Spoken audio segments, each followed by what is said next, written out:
Eh bien, matinée qui démarre sous la pluie. Pour certains, journée de travail qui débute sous la pluie. Pour d'autres, certains sont encore en route à la recherche de leur chemin. Toujours est-il que c'est un nouveau jour qui démarre et on espère que vous avez bien commencé cette journée. Bonjour les amis, bienvenue. Merci de suivre le Loft. Alors aujourd'hui, nous sommes au début d'une semaine, à la fin d'un mois, car oui, le mois d'août s'achève aujourd'hui. Et comme à la fin de chaque mois, j'espère pour vous qu'il a été un mois fructueux, qu'à l'heure du bilan, vous vous rendez compte que vous en avez profité pleinement et sainement. Si vous étiez en vacances, on espère que vous vous êtes vraiment reposé, que vous avez fait le plein d'énergie et que le mois qui démarre avec peut-être la rentrée sera un mois qui va aller vraiment à 100 à l'heure avec beaucoup d'énergie, de punch et de positivité. Merci de choisir le Loft, merci de regarder BF1.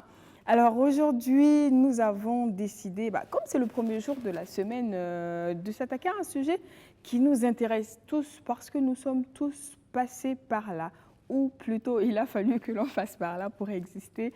C'est donc le phénomène de la venue au monde, car oui, donc on le sait, chaque être humain est né un jour. Oui. Il y en a qui le disent, sauf Adam et Ève, peut-être, mais bon.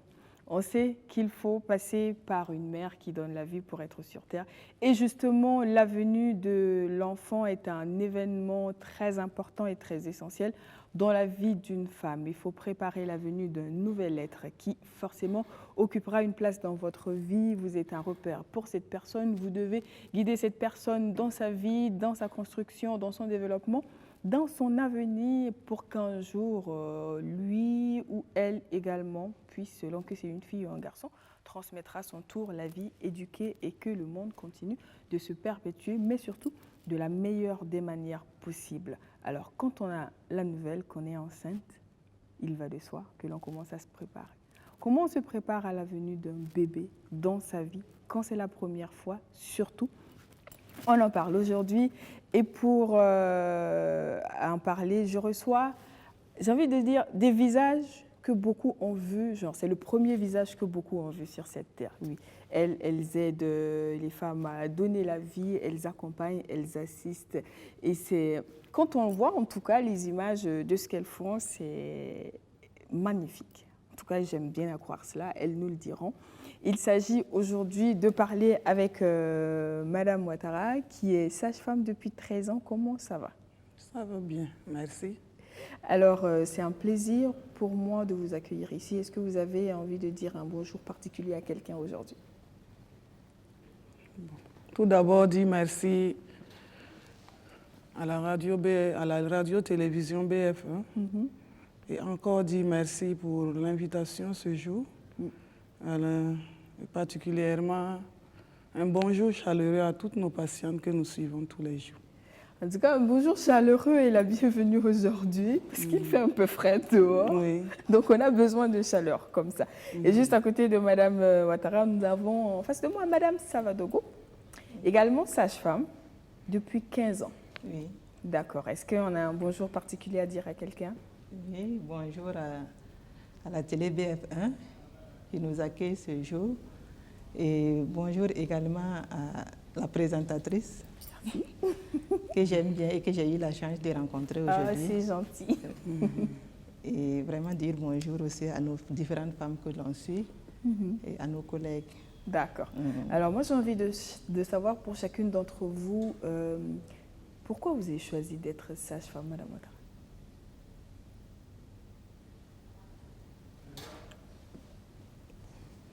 Premièrement, moi j'ai choisi d'être sage-femme parce que j'ai vu que c'était un métier noble. Ouais.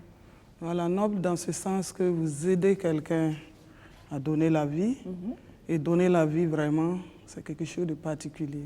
C'est ce qui m'a poussé dans le métier. D'accord. Et vous? Bon, vraiment je suis venue par vocation parce que c'est un métier qui m'a plu. Oui. Et vraiment, quand on dit sage-femme, pour moi, vraiment, j'étais aux anges et j'ai choisi d'embrasser ce métier. Est-ce qu'en 15 ans, vous tenez encore le compte du nombre de bébés que vous avez accompagnés à venir au monde? Je ne peux pas compter. Il y a eu tellement. Oui. Et c'est que j'accouche naturellement, oui, lors de mes gardes, lors de mes permanences. D'accord. Mais il y a des gens spécialement aussi qui viennent demander mes services. Et ça aussi, il y en a beaucoup. Ok. Donc, si jamais on devait lister toutes les personnes aujourd'hui, on va dire en fait, le premier bébé que vous avez accompagné à naître doit avoir 15 ans aujourd'hui. Oui. Donc, c'est un grand garçon ou une grande demoiselle. D'accord. Donc, et après lui ou elle, il y a plein de petits frères ou de petites sœurs. Tout à fait. Est-ce que vous vous rappelez du premier bébé qui est venu au monde entre vos mains? Oui. Je me rappelle bien, c'était à Saint-Camille. Et j'étais en face d'une dame. Il est bien vrai qu'en deuxième année, nous faisions des examens pratiques pour sortir. Et c'était l'accouchement qui était l'examen phare pour faire l'accouchement, pour exercer. Et à l'accouchement, ce qu'on appelle le travail éclair, là. Le travail éclair, ça veut dire que normalement, il y a tout un processus pour une dilatation du col. Oui. Mais ça, il y a des fois, ça peut se dilater progressivement. Mais des fois, quand on dit éclair, là, ça vient tout d'un coup. Ok. Est-ce que vous voyez? Donc, on ne s'attendait pas à ce que ce soit déjà l'accouchement. Ça soit déjà l'accouchement. Ok.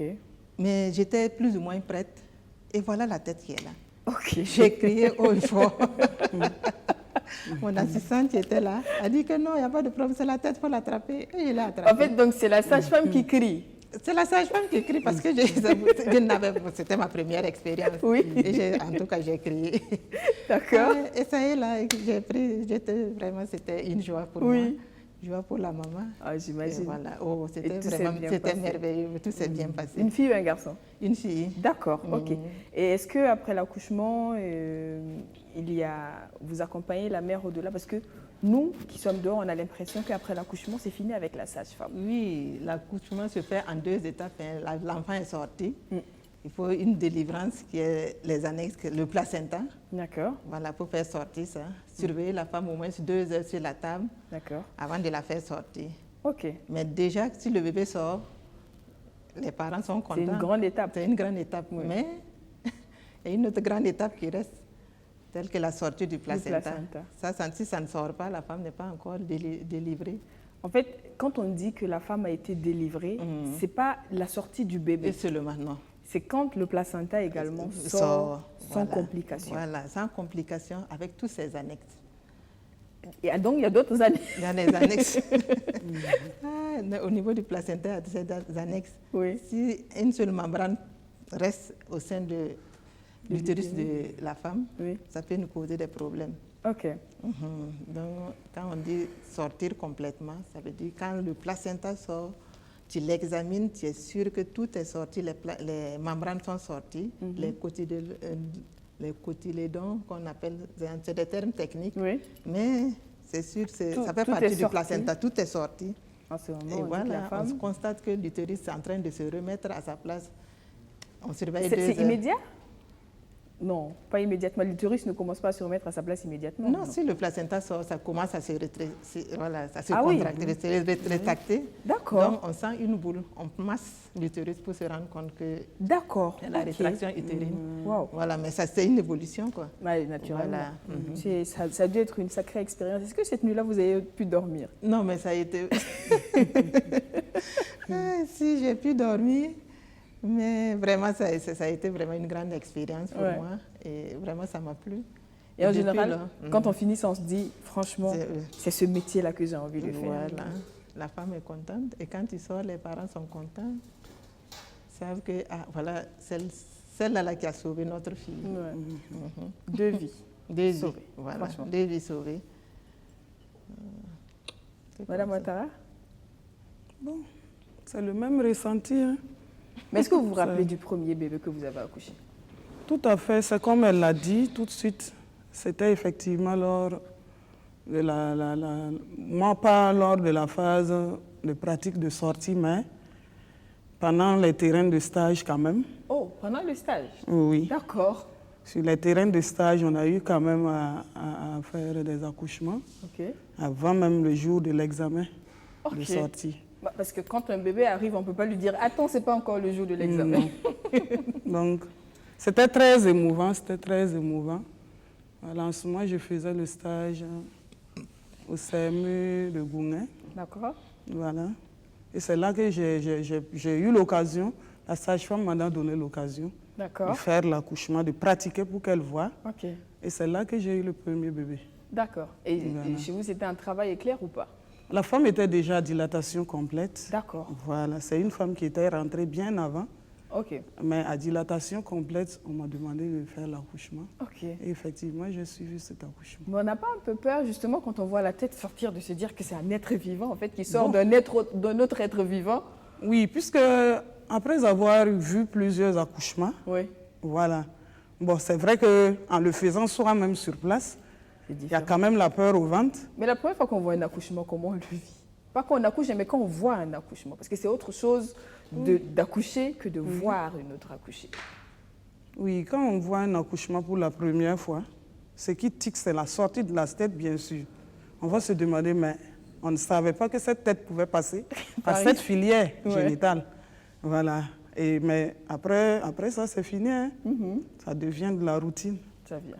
Et j'imagine que vous, si vous n'avez pas une idée du nombre de bébés qui sont nés après. Non, non. Mais c'est dire que pour vous, le premier doit avoir quoi, 14 ans? Bon. Ou 13? Oui, 14 ans comme ça, puisque c'était en deuxième année. Voilà, donc 14 ans. Fille ou garçon? Une fille. Ok, bah, c'est bien. Donc vous avez démarré avec des filles. Qui sait? Peut-être qu'elles deviendront un jour sages-femmes aussi. Oui. Histoire encore plus de vous rendre gynéco. Ou voilà, ou obstétricien ou obstétricienne. Voilà. C'est toujours dans la même filière. Voilà, tout à fait. Mais est-ce que la sage-femme intervient uniquement au moment de l'accouchement? À quel moment de la grossesse est-ce qu'il faut, qu'on se dit, il faut peut-être que j'aille voir une sage-femme? À quel moment est-ce que la sage-femme intervient? À quel moment de la vie de la grossesse? Et à partir du moment où la femme constate qu'elle n'a plus ses menstrues, il a fait un retard, ils doivent consulter avec une sage-femme. D'accord. Ok. On fait le test, on se rend compte que si c'est positif, la femme est contente, elle sait que il y a une grossesse qui va se présenter. Ouais. Et dès lors, vous évoluez ensemble avec elle. Oui, allez-y. Également, on peut ajouter que après le mariage de certains couples, ils viennent directement vers les sages-femmes pour avoir des conseils par rapport même à la conception de la grossesse. Donc voilà. En fait, il faut dès lors qu'on se dit j'ai envie d'avoir un enfant, idéalement, il faut aller voir une sage-femme ou un magnéticien, c'est bien cela? Oui. Ok, parce qu'il y a des hommes aussi. Pourquoi on ne les appelle pas sages-hommes? Bon. Juste pour rire. Mais c'est dire que il faut déjà, quand on sait qu'on a envie d'avoir un enfant, ou qu'on a déjà entamé le processus de création d'un enfant, c'est-à-dire qu'on n'a déjà plus les règles, c'est-à-dire qu'il y a possibilité qu'il y ait une grossesse, il faut aller vers une sage-femme. D'accord. Puisque d'ailleurs, bien avant même l'union, il y a des examens qui sont recommandés. Et qui sont donnés par les sages-femmes. D'accord. Voilà. Et avec le papier qui est obligatoire pour joindre au document du mariage, ça fait qu'obligatoirement, il faut voir la sage-femme avant de se marier. D'accord. Voilà. Parce qu'il y a des examens pour s'assurer que vous pouvez avoir des enfants ensemble, c'est bien cela? Ok. Mais est-ce que c'est dire que cet examen peut mettre fin à un projet de mariage? Non. Oui. Plus ou moins. Dans quel cas, quand le résultat dit quoi? Parce que quand on fait un examen, c'est ce qu'on appelle un examen prénuptial. D'accord. Et le plus souvent, on le fait, il y a des tests de sang, le groupage, l'électrophorèse par exemple. Si les couples sont drépanocytaires, drépanocytaires, deux couples drépanocytaires, en tout cas, on va leur donner les conseils qu'il faut. D'accord. Quitte à eux maintenant de prendre une décision de s'unir, oui ou non. Ok. D'accord. Donc, c'est-à-dire que s'ils sont tous les deux drépanocytaires de type SS. De type SS, on ne conseille pas. On déconseille. On déconseille. L'union, le mariage. SAS. Bon, il y a des possibilités d'avoir des enfants SS. Des enfants SS. Voilà. Et, néanmoins, et si on est SS, ça suppose qu'on sait ce que c'est que la vie d'une personne c'est ça. qui a ce type Oui. de gène-là. Des gènes. Tout à Donc, fait. on décide dans son âme et conscience, est-ce qu'on a envie que nos enfants vivent avec ça ou pas? Oui. Et si on le décide, on va dire qu'aujourd'hui, la science évolue et qu'on peut dire que l'espérance de vie augmente et tout ça, Tout à mais fait. il n'empêche que c'est des gens qui vivent avec beaucoup de douleurs, Oui, Du beaucoup peu que de j'en sais. complications. beaucoup de complications. C'est vrai qu'on prépare une émission sur la drépanocytose qui viendra, mais du peu que j'en sais quand même, Oui. c'est beaucoup de complications, Beaucoup de complications. beaucoup de séjours à l'hôpital, C'est beaucoup ça. de traitements. Donc, c'est dire que quand c'est ça, le test peut dire on ne vous conseille pas de faire des enfants ensemble. Mais Oui. si vous voulez, au moins, vous savez dans quoi vous vous engagez. Tout à fait. D'accord, ok. Donc, ça, c'est avant. Mais quand tout va bien et qu'ensuite, il y a un bébé qui est en route et que le test est positif, en ce moment, quels sont les changements, enfin, au-delà naturellement du fait qu'il y a un être qui grandit au sein de la mère, quels sont les changements qui doivent intervenir ou qui interviennent dans la vie de cette future maman? Bon, beaucoup de changements vont s'opérer. D'abord sur le plan physique. Sur le plan physique, il y aura un changement par rapport même à la corpulence de la femme. D'accord, Sur son physique, ça va jouer sur son physique. ça c'est Puisqu'il sûr. y a certaines mamans qui disent non, pendant la grossesse, je ne veux pas prendre Du les poids. rondeurs et tout ça, alors que c'est obligatoire Oui. pour l'évolution, pour une bonne évolution de la grossesse. D'accord, Voilà. Ça, c'est le changement physique. Également, le changement même côté adaptation du fœtus à l'utérus. On peut observer des nausées, des vomissements en début de grossesse. Voilà. Ou beaucoup plus que ça. D'autres même seront carrément abattus. d'accord. Voilà. Complètement fatiguée. Complètement fatigués en début de grossesse. Donc, il faut vraiment l'accompagnement d'une personne requise pour pouvoir aider cette personne, cette femme enceinte, à évoluer sans problème avec sa grossesse. D'accord, Voilà. ok. Donc, Et souvent, on dit que une grossesse, ce n'est pas une maladie. Tout à fait. Mais est-ce que ça fait mal? Non, ça ne fait pas mal. D'accord. C'est des signes, c'est ce qu'on appelle généralement les signes sympathiques de la grossesse. voilà. Ok. Ouais, le mot même est gentil ici. Ah c'est oui. sympathique. Ouais. Voilà. Ou les syndromes gravidiques. D'accord. On parle des syndromes gravidiques, ce sont les symptômes qui accompagnent toujours la grossesse. La grossesse. D'accord, Voilà. ok. Mais ces symptômes ne sont pas les mêmes d'une femme à une autre D'une femme à Non. l'autre. et d'une grossesse à une Oui, autre. oui. Mais c'est quoi les symptômes qui reviennent presque systématiquement? C'est les vomissements, les nausées, D'accord, oui. Les troubles gastriques. ok. Oui. Mais on prend en charge. Ok. La fatigue physique. Voilà. Donc, Et le stress, hein. ah, On mais peut citer le j'imagine stress. quand même que le stress, c'est Oui. sûr, de se dire que maintenant, Mhm. tout ce que je prends comme décision, ce n'est plus pour moi seul. Tout à fait. Ça, c'est super stressant. J'ai envie de savoir, comment vous l'avez vécu, vous, vos premières grossesses? Madame Ouattara, est-ce que vous vous rappelez? Ma première grossesse a été un enthousiasme quand même. Parce qu'après le mariage, on se dit non. Bon, quand on a une grossesse, on se dit quand même que tout baigne, ça Les ira choses dans le évoluent couple. normalement. Voilà. Oui, Et que bon, c'est quand même une joie dans la famille. oui. Voilà. Et ça fait que, bon, l'enthousiasme fait que tu es pressé. Oui, Tu es pressé de voir le jour J oui. pour vivre l'expérience que les autres ont vécue Ah oui, avant toi. oui. Donc, bon, on l'a pris comme ça. D'accord. Oui. Pas d'inquiétude, pas de peur. Bon, peut-être la peur se situait surtout au jour J de l'accouchement. Oui, Parce qu'on ne savait pas, tu te demandais toujours, bon, avec cette petite filière génitale, comment mon bébé va passer par là. Voilà, c'est ce stress peut-être qui était permanent.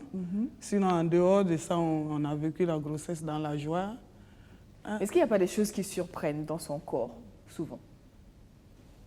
Oui, puisque dans tous les cas, au premier trimestre, comme on l'a si bien dit, on va vivre les nausées, les vomissements, la fatigue souvent. Bon, on n'est plus soi-même dans ce qu'on fait. Voilà. Mais avec l'évolution, à partir du deuxième trimestre, on commence à s'habituer. Oui. Voilà, on commence à s'habituer à celui qui est avec toi dedans. Voilà, et petit à petit, on passe au 3e trimestre avec maintenant le stress de l'accouchement. Ah, Avec le stress de on sent qu'il est vraiment l'accouchement, là. on sent maintenant que les vraies choses sont en train de s'approcher. Et mais tu es obligé de faire avec. de faire avec. Tu es Il est obligé là, de hein, faire donc, avec parce que personne ne pourra l'enlever de toi. c'est sûr. Voilà. Sauf celle vraiment qui décide de passer par la voie haute, qui est la césarienne. Donc la césarienne, il y en a qui choisissent de le faire volontairement. Tout à fait. Désormais. D'accord. Tout à fait.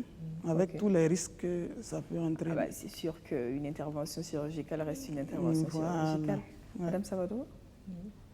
Non, par rapport à ceux qui choisissent Non, Ok. par rapport à la première grossesse. à la première grossesse, bon.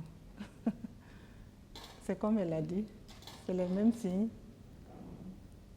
C'est les signes sympathiques dès le premier trimestre. Mhm, Bon. Et après, ça évolue. mhm. Et au 3e trimestre, tu n'as pas le choix que d'admettre la chose, D'intégrer. comme ainsi, voilà, Oui. intégrer la chose. Et tu attends. Mais comment on gère les envies de grossesse? Parce qu'il y a des envies de grossesse souvent que certains estiment enfin, j'ai envie de dire un peu très inattendues. Et pour certains, c'est pas croyable. Il y a des hommes qui ont du mal à croire à cette histoire d'envie de grossesse. Est-ce que c'est vrai? Comment on les gère? C'est une réalité, les envies de grossesse. D'accord. Oui. Bon, il y a des hommes qui refusent, mais certaines personnes, je vais donner l'exemple d'une tante avec son époux. Mhm, Elle s'est levée à 22h, mhm. comme quoi elle avait envie de manger de la loco. Ok. Et le monsieur a parcouru la ville là, toute la nuit pour chercher son aloco. Et c'est à la gare De train? gare routière, Oui. gare de train là, Oui. qu'il allait avoir son aloco. Il a quitté Wemtenga pour aller à la gare. Mhm. Et quand il a trouvé son aloco, il est venu, c'est le monsieur lui-même qui a frais Oui. l'aloco là au cours de la nuit. Oui. Et pendant qu'il était en train de frire l'aloco, la dame là a senti l'odeur de son aloco. Oui. L'aloco qu'on était en train de frire là. Et elle était déjà rassasiée. Quand le monsieur a fini de faire son aloco, il vient, il dépose que voilà ton aloco. Il dit que non, qu'elle elle est déjà vraiment pleine. Donc la vie là est partie. Ah non, mais c'était terrible hein, la nuit là. Oui. Le pauvre monsieur. Le pauvre monsieur, il Oui. dit non, c'est pas possible. Tu peux pas me faire sortir dans la nuit là, noire là, chercher l'aloco et tu vas pas manger. Je dis que non, que je suis déjà pleine. J'ai senti l'odeur là. C'est bon. Voilà. Ok. Pour vous dire que voilà. C'est vrai. C'est vrai. Mais c'est vrai que souvent, quand on n'est pas dedans, on a On n'est souvent pas du mal à dedans, on l'imaginer. comprend pas. C'est Oui. ça. Mais il n'a pas admis ça, mais il était obligé d'accepter. Ah ben c'est sûr, puisqu'elle ne veut plus, on ne va pas Il veut l'enfoncer. plus, voilà. C'est ça. Mais il y a quelque chose que j'ai entendu une fois dans un documentaire justement sur la préparation de l'arrivée du premier bébé ou du bébé de façon générale dans les sociétés en fonction qu'on se trouve en Afrique ou en dehors de l'Afrique. Et il y a des communautés où la préparation de la venue de l'enfant se résume à la grossesse de la mère. Et il y a ceux qui vont aller jusqu'à préparer la chambre de l'enfant, mettre la peinture, mettre la décoration, acheter déjà les vêtements, préparer le nom et tout ça. Chez nous, comment ça se passe?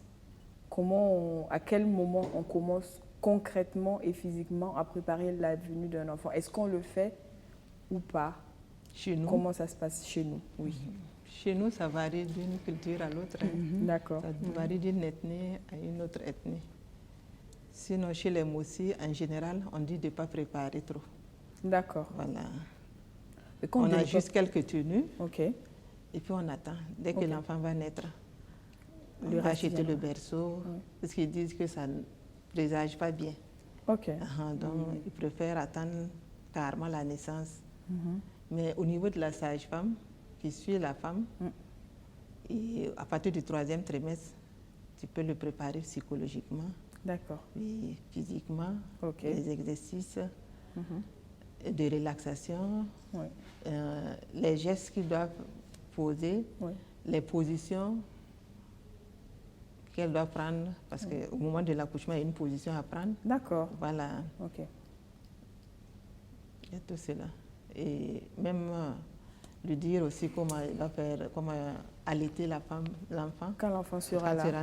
On D'accord. lui montre comment allaiter, comment tenir le bébé. Ah, Si mais le c'est bébé est ça. bien tenu, il prend bien le sein.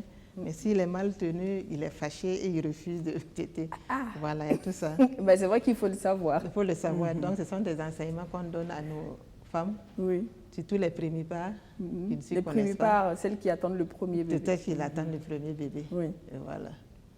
Donc, et après, la maternité, à la maison, qu'est-ce qu'il faut faire? Oui. Comment faut tenir le bébé? Voilà. Il y D'accord. a des pratiques anciennes qu'on ne veut plus. D'autres. Bah oui, on c'est déconseille. sûr que ça évolue. Voilà, ça Il y a évolue. beaucoup de polémiques. Chez les Ouattara, comment on prépare la venue d'un bébé? Bon, il n'y a pas une préparation typique, hein, mais peut-être quand même par rapport aux contrées aussi, là-bas c'est quand même un peu différent. D'accord.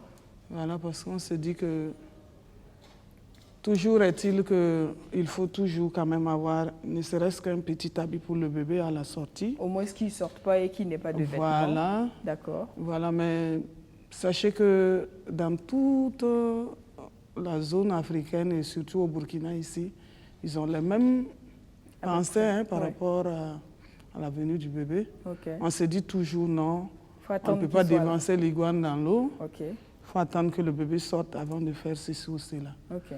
Mais en Europe et autres, on voit que c'est vraiment toute une préparation Oui. qui est faite. Oui. Dès même la grossesse, le début de la grossesse. Ils ont 9 mois pour préparer la venue de Ils ont l'enfant. 9 donc mois. pendant 9 mois, on prépare l'enfant. Et dès le 4e, 5e mois, quand on connaît le sexe de l'enfant, On commence à mettre les couleurs, on commence à choisir les mettre habits. tout à fait. Ok. Voilà, mais en Afrique, ça, c'est pas aussi important que ça. D'accord. En tout cas, on a posé la question à quelques-uns de nos téléspectateurs, à savoir comment eux, ils préparent la venue d'un bébé. Oui. On écoute leurs réponses si on vient. D'accord. Le bébé est né, et par exemple c'est mercredi, le mercredi qui vient là, on le baptise et puis c'est tout. Chez nous au Bénin, le 8e jour, nous allons à l'église, nous donnons le nom à l'enfant, on le bénit et puis on vient à la maison, on organise une petite fête. On a fait un baptême, on a bu, on a mangé. Avant la naissance, on est parti payer le premier trousseau. Maintenant, 7e jour après maintenant, on a fait une petite cérémonie à son nom. Chez nous, quand une femme accouche pour la première fois, elle reste enfermée dans la maison pendant 7 jours et on lui fait à manger. En ce qui me concerne, c'est après l'accouchement que j'ai commencé à acheter les vêtements et le trousseau de mon bébé. Avant cela, je n'avais rien acheté car cela est interdit dans notre coutume. Je suis à 9 mois, je suis à thème même. C'est ma première grossesse. On m'a payé les affaires, son trousseau, les habits, ce qu'on doit amener à l'hôpital. Par exemple, moi-même, pour mon premier enfant, je n'ai rien acheté. J'ai attendu le jour de son accouchement. On a payé juste quelques habits la nuit où elle a accouché. Et puis le lendemain, maintenant, on allait faire le trousseau au marché. Si le bébé n'est pas encore venu, il n'est pas conseillé de payer des vêtements pour lui. Les cérémonies, ça c'était à l'époque. Hein.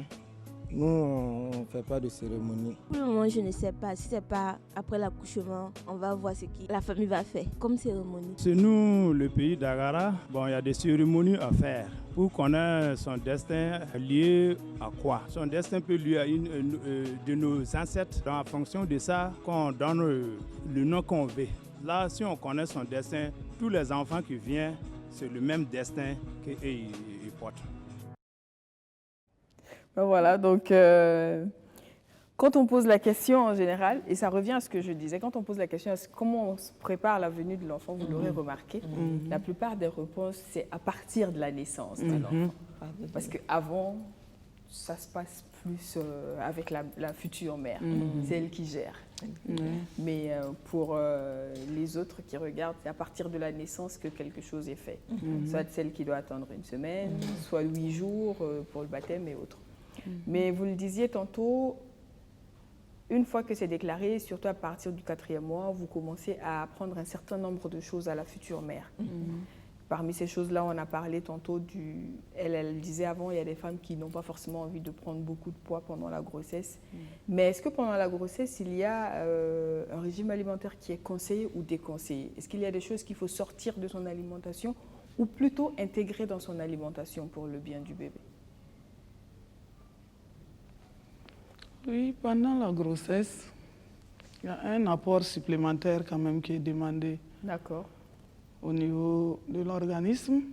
Donc, ce qui fait qu'obligatoirement, il faut que la maman, si l'alimentation n'était pas trop riche en fer, par exemple, ou en protéines, on va demander peut-être à ce qu'on enrichisse l'alimentation en fer et en protéines, qui sont des éléments essentiels quand même pour la croissance du bébé en interne. Voilà, parce qu'une mère qui va faire une anémie pendant la grossesse, ça peut hypothéquer la fin de la grossesse. Voilà, donc en s'alimentant correctement, en prenant des aliments riches en fer, on évite quand même de tomber dans l'anémie pendant la grossesse. Et également en ayant une supplémentation en protéines, en aliments protidiques. Également, on va avoir un bon poids de naissance de l'enfant à la naissance. Voilà, donc sans oublier les fruits et les légumes que la mère doit consommer, voilà, pour une bonne hygiène de la grossesse. Ça, c'est sûr. Et ce qu'il faut bannir de l'alimentation d'une femme enceinte, c'est quoi? Ou est-ce qu'il n'y a pas de contre-indication? Il n'y a pas de contre-indication en tant que telle. Oui. Sauf les aliments que tu peux prendre et puis ça va te mettre mal à l'aise. D'accord. Parce que autant il y a des envies de grossesse, autant il y a des choses que naturellement on n'a pas envie de manger pendant la grossesse. Voilà. D'accord. Et c'est comme elle a dit, surtout les fruits et les légumes, les sauces feuilles, parce que pendant la grossesse, il y a beaucoup plus de constipation. D'accord. Donc en prenant les... Il faut s'alimenter de sorte à prévenir les constipations. Pas les constipations. Ok. Voilà. D'accord. Mais il y a quand même des habitudes qu'il faut mettre de côté, comme l'alcool, le tabac et autres, si jamais on avait ça dans ses habitudes. Si, on déconseille ça. Le tabac, l'alcool, c'est vraiment une mère qui fume, c'est pas bien pour son bébé. Oui.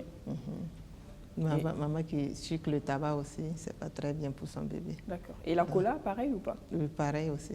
La cola aussi, on oublie. Le tabac, on oublie. L'alcool, on oublie. La cigarette, on oublie. Tout à fait. D'accord. Mais il y a des envies de grossesse qui nous amènent vers ça. Mais c'est comme je vous dis, mais c'est minime. Il suffit de croquer un peu et puis... D'accord. Quand c'est l'envie, en fait, on n'est pas dans les excès. Dans les excès, voilà. D'accord. OK. Donc, en ce moment, ça va. Voilà. Donc, pour l'alimentation, on s'arrange pour ajouter du fer, des protéines, naturellement. Et même énergétique. D'accord, fruits et légumes. D'accord. Et naturellement, on oublie tout ce qui est stupéfiant, tout ce qui est excitant, on oublie tout ça, on le bannit. Si on se soucie vraiment du bien-être de son enfant. Naturellement, quand on est dans une logique d'envie de grossesse, on espère que ça ne va pas être exagéré. C'est ça. Donc, parce que là, c'est autre chose. Ce n'est plus la mère qui commande. Non. J'ai vu une vidéo quelque part où il paraît que c'est l'enfant en fait, qui commande depuis le C'est ça. Donc, si l'enfant décide, j'ai envie de fumer un coup, en fait, j'ai envie de demander, par exemple, une femme qui ne fume pas du tout et qui, bizarrement, aime sentir l'odeur de la cigarette pendant sa grossesse, est-ce qu'elle n'a pas de chance de mettre au monde un enfant qui sera ensuite consommateur de tabac? Oh, bon. Là, on n'a pas une réponse concrète à vous donner. Parce on se pose des questions comme ça, parce que si c'est l'enfant qui commande ça depuis le ventre, on se dit, bon, déjà que tu n'es pas né, tu consommes ce genre de choses quand tu vas naître. Ça, pour l'alimentation, on est bon. Mais ensuite, il y a... Je reviens encore à ce que j'ai dit, la grossesse n'est pas une maladie. Mais vous l'avez dit, ça peut amener une fatigue chez certaines femmes enceintes. Pas chez toutes, mais chez certaines. Et souvent, on entend des femmes dire je ne peux plus faire telle activité ou telle activité parce que je suis enceinte. Donc, à quel moment il faut faire attention à ce qu'on fait? Dans quel type, est-ce que dans la grossesse, de façon générale, il y a des activités qu'il vaut mieux arrêter ou peut-être réduire, ou c'est vraiment en fonction du type de grossesse qu'on a?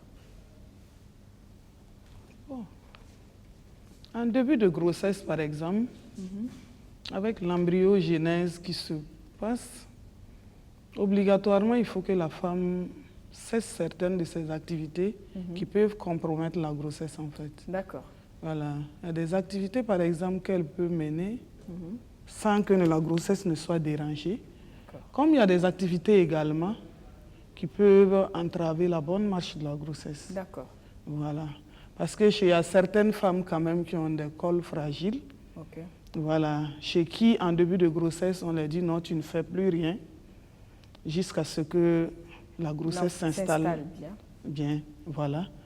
Et il y a également certaines activités sportives qu'on va éviter de faire. D'accord. Voilà. Par exemple, au premier trimestre, je ne vais pas me mettre à courir. À faire du 100 faire mètres. du 100 mètres. Ou à faire le marathon. Voilà. Bon. Pendant que je suis enceinte. Oui. Voilà. Pendant le premier trimestre. Pendant le premier trimestre. D'accord. Okay. Voilà. Maintenant, à partir de la fin du premier trimestre, si on entame le deuxième trimestre, quand même, il y a certaines choses qu'on peut faire sans risque. D'accord. Voilà, sans risque. On peut recommencer à intégrer certaines pour une activités. Femme normale, bien sûr. D'accord. Voilà, mais pour celles qui ont des problèmes depuis le départ, qu'on ne peut pas corriger, elle est obligée, par exemple, de suivre les conseils jusqu'en fin de grossesse. Donc, voilà. Il y a celles qui ne feront plus d'efforts du premier mois ou de la première semaine de la grossesse jusqu'au jour de l'accouchement. Jusqu'au jour de l'accouchement. Et il y a celles qui doivent faire juste attention pendant le premier trimestre pour laisser le temps à la grossesse de bien s'installer. Tout à fait. Et il y a celles qui peut-être vont faire les 9 mois tranquilles. Sans aucun souci. D'accord. Voilà. Mais j'ajoute aussi pour dire que ça varie d'une femme à l'autre. Naturellement. Voilà. Parce qu'au village, là, les femmes prennent la grossesse sans repos. Oui. Mais la grossesse tient depuis le début jusqu'à la fin. Même en ville ici, il y en a qui le font. Il y en a qui le font. Quand j'oublie qu'il y a des jeunes filles, quand elles tombent en grossesse, elles ne veulent pas qu'on sache. C'est au moment où ça pousse là même que tu vas te rendre compte. Elles mènent toutes ces activités à l'école tranquille. Mais c'est comme elle a dit, chez certaines femmes, les cols sont délicats. Il y a des gens aussi, la nidation, même au moment de la nidation pour la fixation en termes faciles, c'est un peu compliqué. Donc, il faut aller doucement au premier trimestre. D'accord. Voilà. Okay. Pour que la grossesse se minimiser les risques de fausse couche. Les risques de fausse couche et autres, c'est ça. D'accord. Donc, en fait, c'est pour ça que souvent, on le voit, un mouvement brusque, une chute dans les escaliers, une bousculade, et puis on se retrouve avec une femme qui fait une fausse couche. Et autres, voilà, des fausses couches inattendues. C'est-à-dire que pour celles qui... Mais pour ça, naturellement, il faut venir voir une sage-femme. Il faut venir pour voir savoir quel type de grossesse on a. On a, tout à fait. OK. Donc ça, c'est bon. Maintenant, à quel moment, quand même, on recommence à intégrer les activités sportives? Parce qu'on nous le dit, hein, quand on est enceinte, à partir d'un certain moment, il faut bouger, il faut faire un peu de sport. À partir du troisième trimestre. À partir du troisième trimestre. Mais si on est sportif de haut niveau, est-ce qu'on oublie ça toute la grossesse ou est-ce qu'on peut quand même faire quelque chose à partir du troisième trimestre? Bon. Même au troisième trimestre, quand on est sportif de haut niveau, on ne peut pas faire les marathons et autres. Voilà. Parce que j'ai un petit témoignage quand même d'une jeune femme qui a fait une compétition de natation à 5 mois de grossesse. En fait, 4 mois plus tard, quand on annonçait qu'elle accouchait, tout le monde était étonné parce que personne n'a vu qu'elle était enceinte malgré qu'elle portait un maillot de bain à 5 mois de grossesse. Donc, on peut dire que peut-être qu'elle n'a pas forcément eu envie que ça se voie et elle a continué à mener ses activités normalement. Je ne sais pas. Mais est-ce que, si jamais elle n'était pas dans cette dynamique ou si elle n'a pas voulu, est-ce que c'est conseillé d'aller à une compétition à 5 mois de grossesse sportive? Généralement, non, on ne conseille pas ça. Bien, Madame. Mais ça fait partie quand même des sports que l'on mène pendant la grossesse. D'accord. Donc peut-être si ça ne l'a pas dérangé en tant que tel, je pense que je ne trouve pas d'inconvénient qu'elle l'ait fait. D'accord. Okay. Voilà, parce qu'à partir d'un certain mois de grossesse, il y a des sports quand même qu'on implique. D'accord. Voilà, dans la marche, dans la bonne marche de la grossesse. D'accord. Donc, et il y a ça également dedans. La natation? Oui. Il y a quoi d'autre comme sport? Bon, il y en a tellement. Il y a le yoga qui est... Le yoga pour préparer l'accouchement, oui. Il y en a tellement. Peut-être la marche à pied. La marche à pied, surtout. Oui, surtout ça. La marche à pied. Oui. Est-ce qu'une femme enceinte peut faire du vélo? Oui. Elle peut faire du vélo. Elle peut faire du vélo. Ok, elle peut faire du vélo, marche à pied, vélo, natation. Pour peu qu'on cherche, je pense qu'on trouve. Oui. Voilà. Maintenant, quelque chose que l'on voit souvent dans nos films et qui se passe ailleurs, on se demande, est-ce que ça se fait chez nous? C'est le cours d'accouchement. On le voit souvent dans certains films, les femmes à partir d'un certain nombre de mois de grossesse, elles assistent à des cours, on leur montre, vous l'avez dit tantôt, les positions, elles apprennent la respiration, en général avec le mari à côté. Est-ce que ici ça se fait? Ici, C'est rare, hein, mais il y a des structures qui le font. D'accord. C'est comme je le disais tantôt, il y a des femmes qui viennent nous voir et qui demandent nos services. Et quand, pendant les consultations prénatales, à l'approche de l'accouchement, on les apprend ça. D'accord. On les fait apprendre comment il faut faire les exercices, les gestes pendant l'accouchement, les positions à prendre pendant l'accouchement, la respiration, les relaxations et tout. Ok. Est-ce que les maris sont à côté en général? Non. En Afrique, ici, non. Oh, nos hommes, qu'est-ce que vous faites comme ça? Et surtout au Burkina, ici, sauf vraiment les suivis personnels dont elle en a parlé. D'accord, oui. Sinon, pour les femmes qui viennent en CPN comme ça dans nos centres de santé, non. Sauf peut-être lors de causeries débats. D'accord. Parce qu'on fait quand même les causeries débats pendant les CPN. Madame, bon, les hommes habituellement n'accompagnent pas les femmes au Burkina. Ok. Mais très rarement. Très rarement. Il y en a quelques-uns quand même. Il y en a qui font ça. Il y en a quelques-uns et il y en a même qui, pendant l'accouchement, ils veulent assister.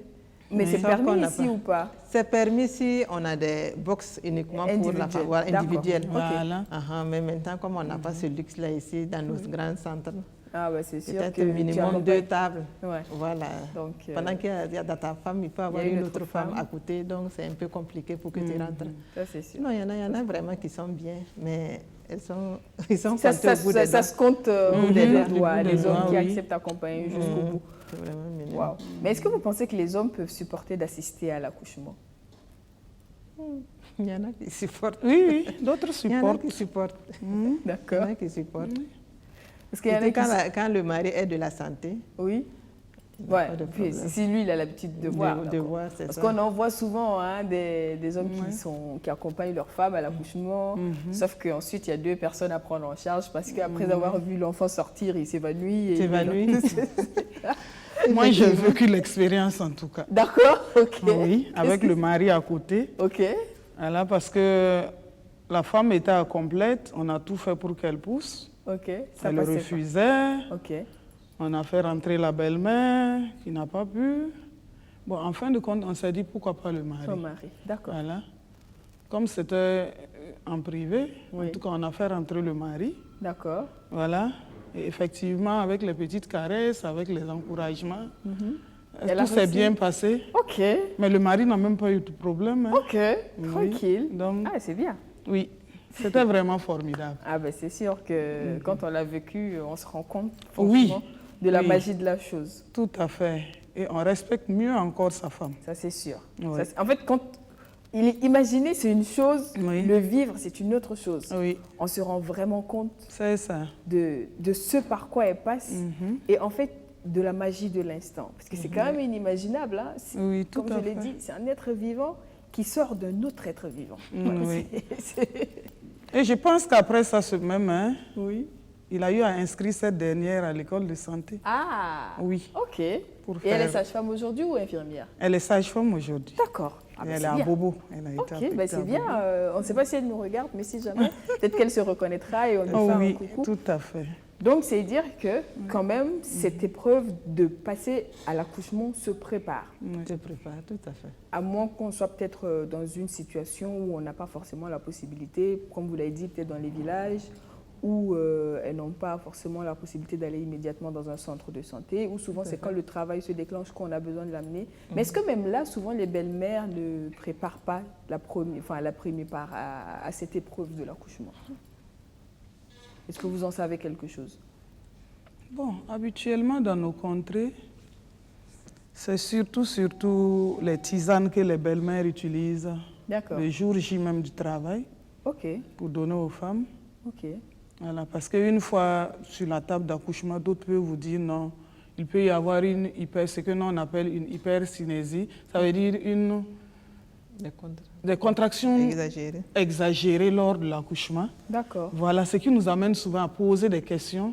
Par exemple, chez toi, en tant que primipare, dans les normes, si le travail devrait évoluer correctement, on ne devrait pas avoir une hypercinésie de ce sort, de cette manière. Et c'est là, elles nous disent non, en fait, j'ai pris des décoctions à la maison Pour que ma belle-mère m'en a donné, Ok. ou que ma maman même m'en a préparé. Ok.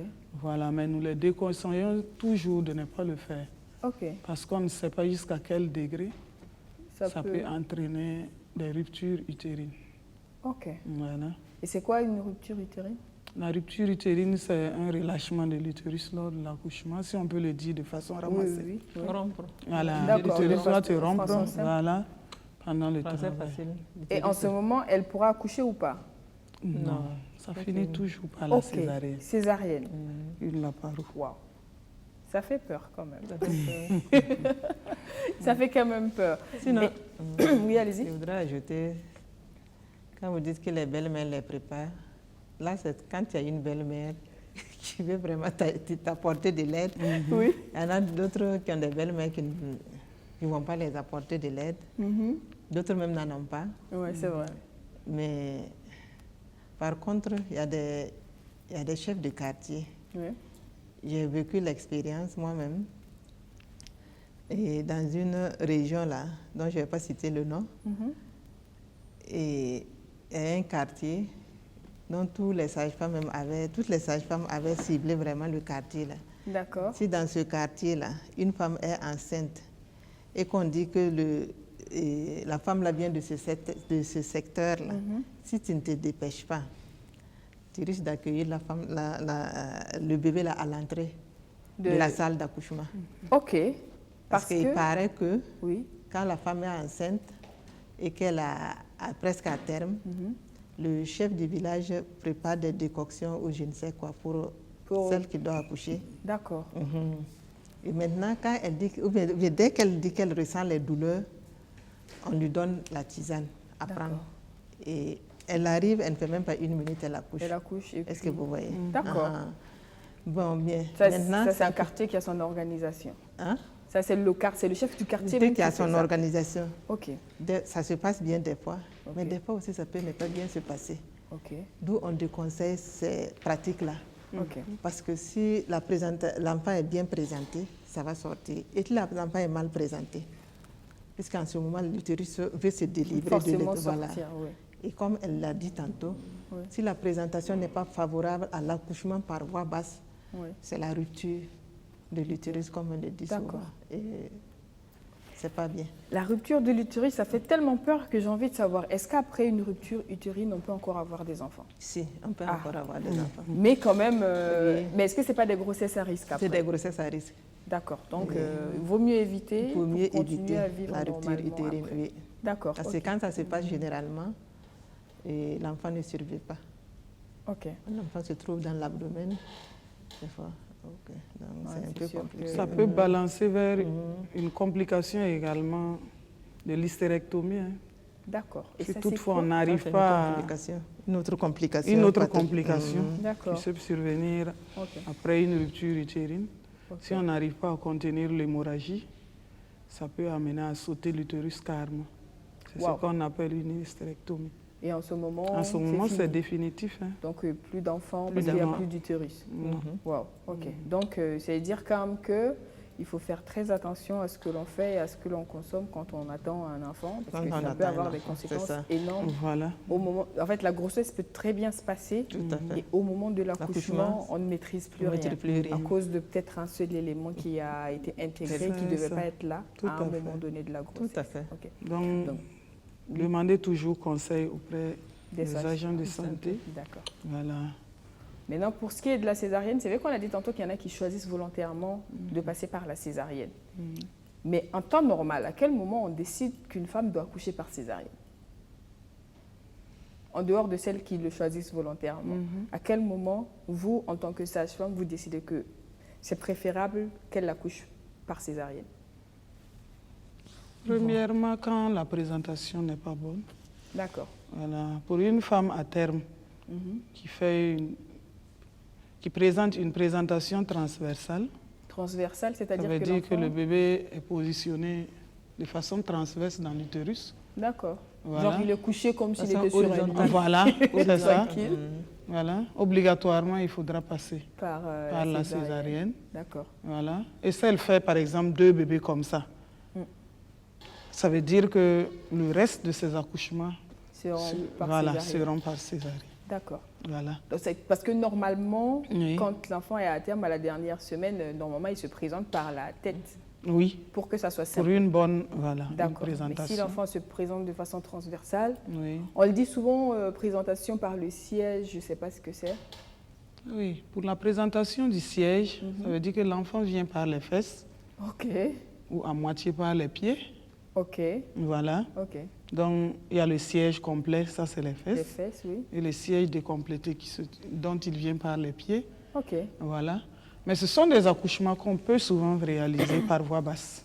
Même quand c'est par les pieds, oui. Normalement. Oui. Donc c'est la tête qui est le dernier élément qui sort en ce moment. Voilà, tout à fait. Mais c'est quand même délicat. Comment c'est Brassaline? Je vais ajouter en disant que, comme vous le dites, présentation du siège, si c'est ce jeune primipare, une qui n'a jamais accouché, qui n'a pas encore fait l'expérience du bassin, de son périnée, et par précaution, on opère. OK. On fait la césarienne. D'accord. Voilà, parce que les fesses peuvent sortir et la tête ne sort pas. OK. Est-ce que vous voyez? On n'a pas encore expérimenté. Donc, en général, nos gynécos disent premier siège, c'est césarienne. D'accord. Est-ce que vous voyez? Si le fœtus est gros, on fait la césarienne pour éviter les risques de complications. Oui.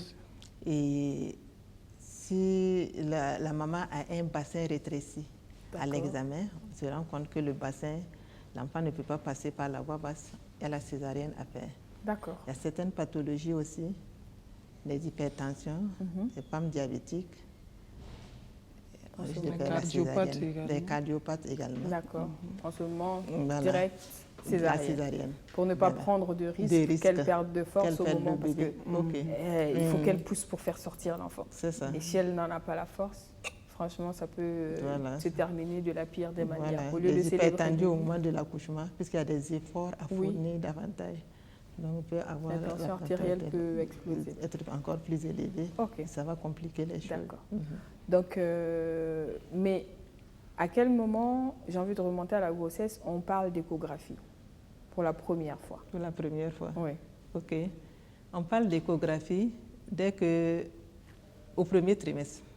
D'accord. Au premier trimestre, on fait l'échographie pour s'assurer que l'enfant est d'abord dans l'utérus. OK. Est-ce que vous voyez? Elle peut avoir une grossesse qui ne soit pas dans l'utérus. OK. Est-ce que vous voyez? Au deuxième trimestre, on fait une deuxième échographie pour voir comment évolue le bébé. D'accord. Et pour voir est-ce qu'au moment de l'évolution, il n'y a pas de malformation. OK. Est-ce que vous voyez? Et au troisième trimestre, on demande aussi une échographie. C'est la grossesse qui se déroule normalement. Oui. Pour voir le pronostic de l'accouchement. Comme elle a tantôt dit, la présentation. Oui. Si l'enfant est placé normalement.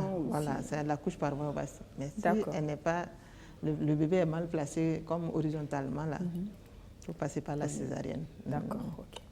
Et quand on le sait tout ça, quand on a tout bien mené, quand l'enfant vient au monde, vous l'avez dit, quand c'est la première fois qu'on a un bébé, peut-être si on a eu la chance de s'occuper peut-être des bébés de ses sœurs ou peut-être de ses petits frères qui sont nés alors qu'on était un peu grand, on va dire qu'on est peut-être plus ou moins situé. Mais quand même, les premiers soins à apporter au bébé, comment le tenir, comment se passe l'allaitement et tout ça, à quel moment la femme apprend ça? Est-ce que c'est une fois que l'enfant est là? Est-ce que c'est à quel moment est-ce qu'elle apprend ça?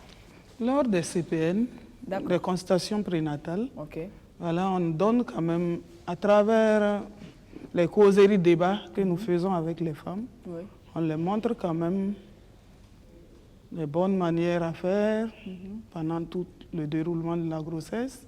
Et en fin de grossesse également, qu'est-ce qu'il faut faire pour la venue de l'enfant. Et une fois que l'enfant naît, comment le tenir. Et toutes ces pratiques sont enseignées dans nos centres de santé. Donc en fait, tu ne le découvres pas en mode « Haya, bébé est là ». Qu'est-ce qu'il faut faire? Non. Pour celles qui respectent vraiment... À moins de n'être venue au centre que pour l'accouchement. Tout à fait. D'accord. Parce qu'effectivement, il y a des femmes qui ne débarquent que le jour J de l'accouchement. D'autres sans carnet. D'autres, elle va juste aller à la CPN à la dernière pesée, juste pour avoir le carnet. Juste pour venir accoucher. Voilà, juste pour venir accoucher. Et ça, c'est quand même dangereux comme comportement. Très dangereux. Ok, d'accord. Mais je vais ajouter aussi que pendant les suites de couches, on fait ce travail-là également. Pendant les suites de couches. D'accord. Après l'accouchement, on met l'enfant à la mère, comment tenir le bébé, comment le mettre au sein. D'accord, ok. Donc, on va demander à tous ceux qui nous regardent, hein, si vous avez des témoignages à nous apporter sur comment s'est passé votre premier accouchement, si vous vous en souvenez, s'il y a eu des événements que vous souhaitez partager avec nous, n'hésitez surtout pas à le faire. Ça peut être intéressant à partager avec tous ceux qui nous regardent. Maintenant, pour l'accouchement, il y a un certain nombre d'éléments quand même à amener dont on a besoin. Pour celle qui vient le jour de l'accouchement, comment elle fait? Genre, elle débarque et vous vous rendez compte en fait qu'elle est là pour accoucher. Comment ça se passe à votre niveau quand vous faites face à ce genre de situation? Bon, pour une patiente qui arrive pour l'accouchement, genre directement, sans avoir fait un suivi normal. Elle est là, c'est pour accoucher, elle n'a pas de carnet, vous ne l'avez jamais vue, c'est une femme en travail. On la prend en charge néanmoins.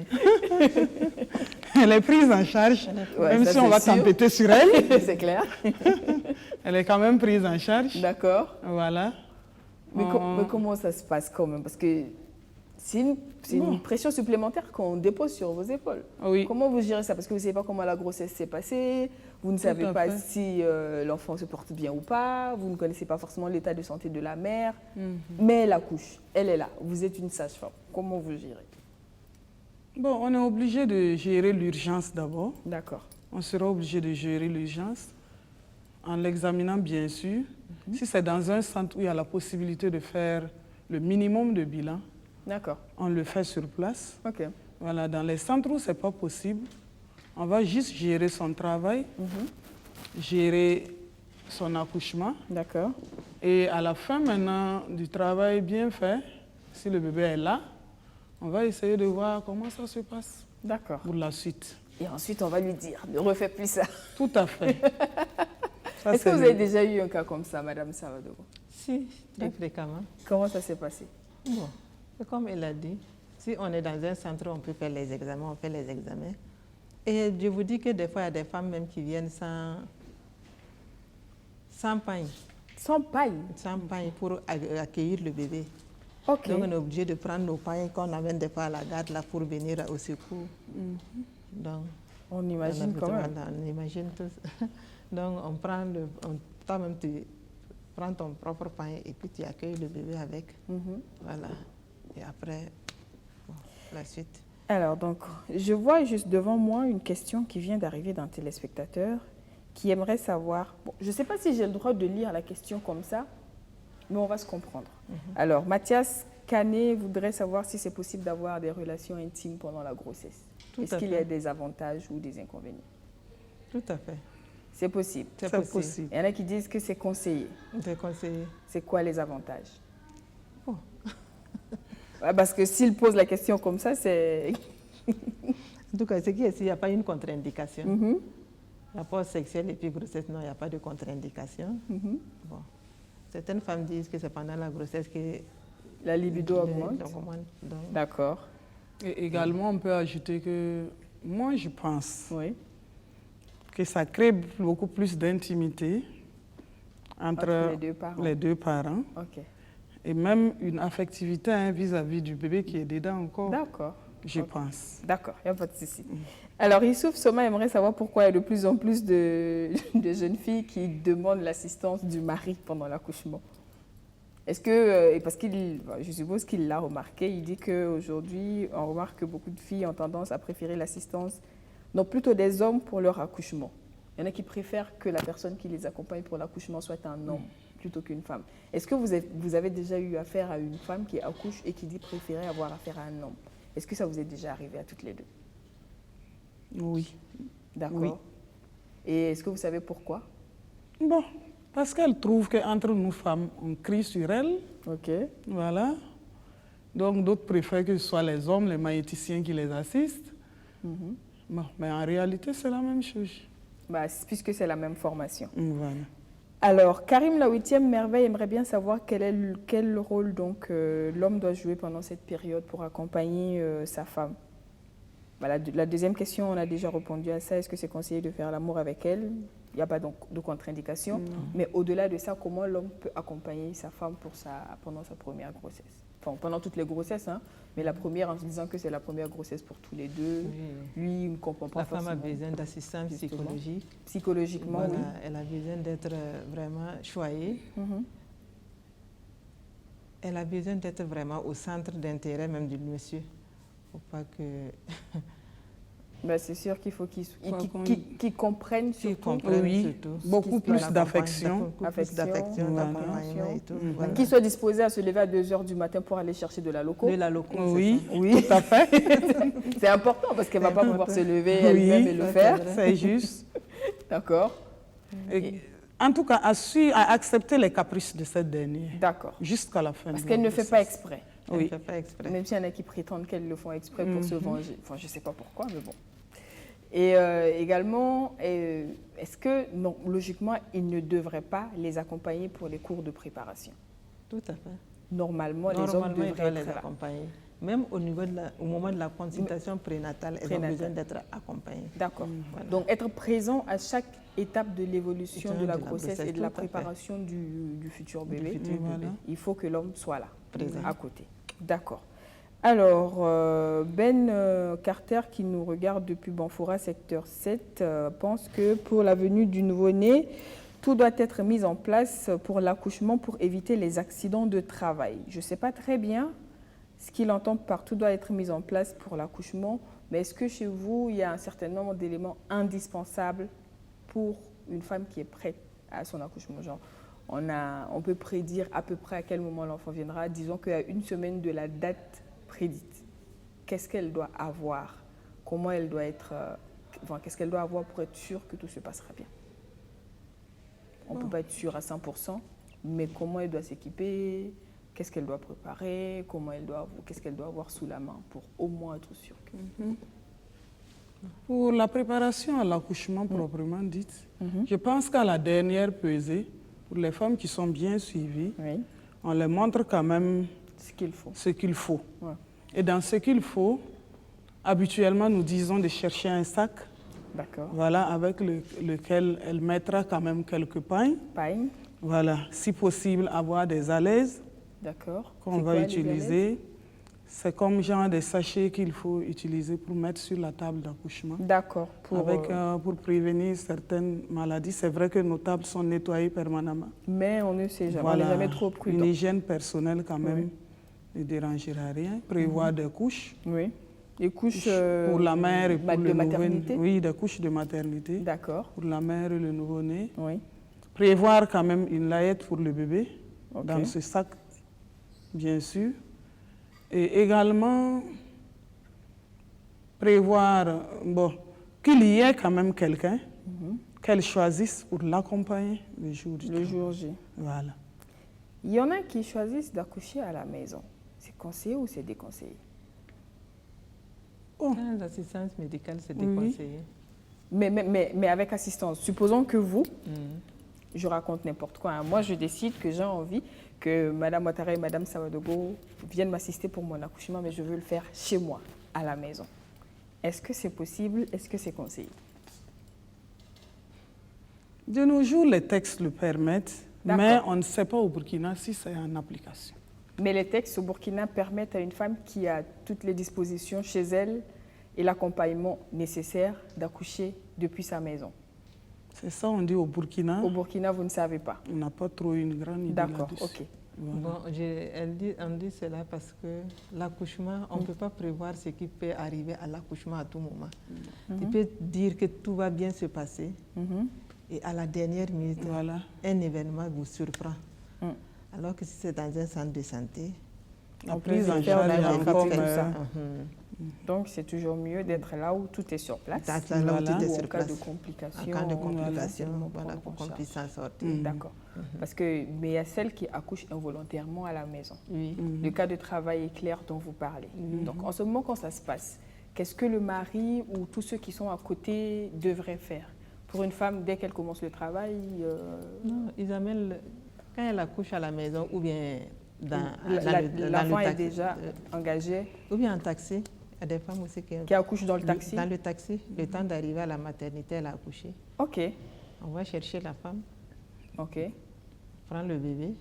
Si la délivrance de placenta, tantôt, comme je le disais tantôt, c'est fait, on surveille et puis on regarde les années, on regarde au niveau du périnée s'il n'y a pas eu de déchirure. D'accord. On surveille les saignements. Ok. Et s'il y a déchirure, on prend en charge. Ok. On prend en charge le bébé et la maman et après on les libère. D'accord. Est-ce qu'il peut arriver qu'une première part accouche à la maison, justement dans les cas de travail éclair? Est-ce que ça arrive? Est-ce que vous avez déjà rencontré ça? Ok. Ça arrive.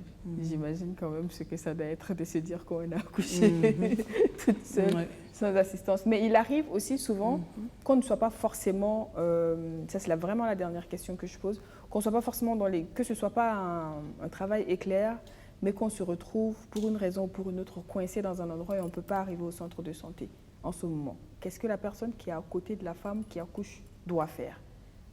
Comment est-ce qu'il peut s'assurer de, à défaut de comprendre ce qu'elle vit, de l'accompagner?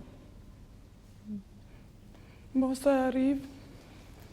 Ce qu'elle peut faire pour une personne qui est surprise de son travail et qui est en train d'accoucher, je ne sais où, je pense que le minimum d'actes qu'on puisse poser, c'est d'aider la femme à se mettre à un endroit sûr. D'accord. Voilà. Avec un peu plus d'hygiène quand même. Oui. Voilà. Et rapidement chercher dans les alentours si on trouve un pain ou quelque chose de ce genre pour recueillir le bébé. Oui. Voilà. Mais les dire maintenant de faire... Bah non, ça c'est sûr ils ne peuvent pas. Voilà. Ils vont juste recueillir le bébé. Ça vous a pris quoi? Combien d'années pour la formation? Quand même. Ah oui. Il faut le temps pour apprendre et comprendre. Tout à fait, 3 ans. 3 ans, on ne l'apprend pas en un éclair comme ça. Tout à fait. Mais quand on est face à une femme qui a accouché, qu'on ne peut pas, il faut forcément trouver un endroit hygiénique pour elle, s'assurer qu'on a un bail et naturellement appeler les secours. Voilà, même s'ils arrivent à trouver qu'elle a accouché, au moins elle sera plus ou moins dans les conditions. Essayer également de protéger son intimité parce que c'est vrai que chez nous, les mois-ci, obligatoirement. Si le jour de l'accouchement, la honte est finie, mais quand même... Elle a besoin d'un peu d'intimité, cette femme qui a accouché. Ça, c'est vrai. D'accord. Il y a eu un cas récent même où on a appelé le voisin la semaine passée de venir aider une femme. Voilà, quand on sent qu'elle est en travail, si le voisin peut les aider parce qu'ils n'ont pas de véhicule pour les conduire à l'hôpital le plus proche. Voilà. Mais je ne peux pas dire heureusement ou malheureusement quand lui il est arrivé. En voulant mettre la femme dans le véhicule, elle a commencé à pousser. Ok. Ah, donc obligatoirement ensemble. Ils ont fait sortir bébé. Ah bon, les bébés sont sortis, c'était des jumeaux, des jumelles, les bébés sont sortis. Ok. Ah, donc lui, il était obligé d'assister la femme en attrapant la tête. Et la belle-mère maintenant a procédé à recueillir les enfants. Ok. Eh bien. C'est après ça maintenant qu'ils sont venus à la maternité pour qu'on termine le reste. C'est vrai qu'on ne sait pas s'il faut dire heureusement ou malheureusement, mais... Bon, mais heureusement que les enfants sans complications. Elles se sont bien sorties. J'ai des neveux qui sont... Bizarrement, ça arrive souvent aux jumeaux. J'ai des neveux qui sont nés... Le temps que leur père arrive avec la voiture, le premier était déjà là et la deuxième avait commencé son arrivée. Donc avec vite fait... Mais cette dernière, elle a eu la chance, toutes les deux sont sorties. Et on les a juste conduits maintenant pour la suite des soins. Franchement, c'est magnifique quand ça se passe bien. Alors, on arrive au terme de notre temps imparti. Donc, est-ce que vous avez un petit dernier message, un petit dernier conseil pour toutes celles peut-être qui attendent leur premier bébé ou qui sont enceintes, qui prévoient avoir un enfant, tout de suite qui nous regardent? On va juste encourager les femmes à venir toujours au centre de santé pour les consultations prénatales, à poser des questions pour ceux qu'elles ne comprennent pas et également à préparer la venue de l'enfant. C'est vrai que dans nos contrées, on dit par-ci, par-là que c'est interdit, mais toujours est-il qu'il faut quand même un minimum de préparation voilà, pour recueillir quand même ce nouveau être qui vous est cher, bien sûr. Bien sûr. Voilà. Donc, préparer le minimum de sacs. Voilà, avec tout ce qu'il faut, en suivant bien sûr les conseils de la sage-femme. D'accord. Madame Savadogo, elle a déjà dit beaucoup. Ce que je voudrais ajouter, c'est encourager les hommes à accompagner leurs femmes. C'est important. Oui. En début de grossesse jusqu'en fin de grossesse. Oui. Et au moment de l'accouchement. D'accord. C'est merveilleux. Oui, c'est sûr. Voilà. Vous avez, comment on appelle ça? Vous l'avez conçu ensemble. Il faut l'accueillir ensemble. Il faut l'accueillir ensemble. D'accord, merci beaucoup. Et là, moi, j'ai une pensée pour notre collègue Floriane qui vient d'avoir son bébé, ainsi que pour toutes celles du personnel de BF1. On a plein de nouveaux bébés en ce moment à qui on souhaite la bienvenue sur Terre. Aux mamans, on souhaite beaucoup de courage. Longue vie à ces bébés, qu'ils grandissent dans la bénédiction. Et surtout, merci beaucoup à vous pour ce travail noble que vous avez choisi, accompagner la venue au monde de tous ces êtres chers-là qui peuvent, qui sait, un jour conduire la destinée de ce pays, de cette planète. En tout cas, on l'espère bien. On vous dit un grand merci d'être venu ici aujourd'hui. Et à vous qui nous avez regardé, la rediffusion, c'est pour 17h minuit. Et ensuite, vous nous retrouverez sur YouTube. On se dit à demain avec un autre sujet. Ensemble, on apprend, on partage et on essaie de connaître beaucoup de choses. Prenez grand soin de vous, restez fidèles à BF1 et à demain. Au revoir. Soyez prudents en route.